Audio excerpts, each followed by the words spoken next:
Today, we are going to visit some houses here in the south, specifically in Minglanilla. The first project will be Ricksville Heights, which they only have one unit left, a 3-bedroom single attached. And then number 2 is Kahale residences, also in Minglanilla. They still have a lot of units remaining, and in this site visit we will be joined by our clients. And thirdly, hopefully we can still make it, we will go to Mandani Bay in preparation for our site visit tomorrow with another set of clients. So let's go.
It was so hot, that's why I changed shirts.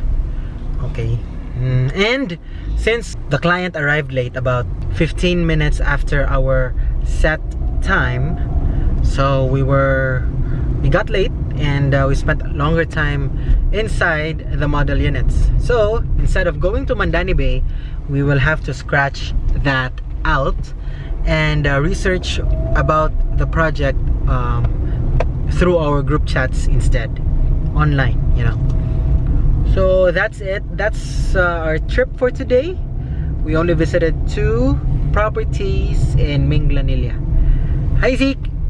Bye Zeke! Bye na! Bye! Bye! Bye.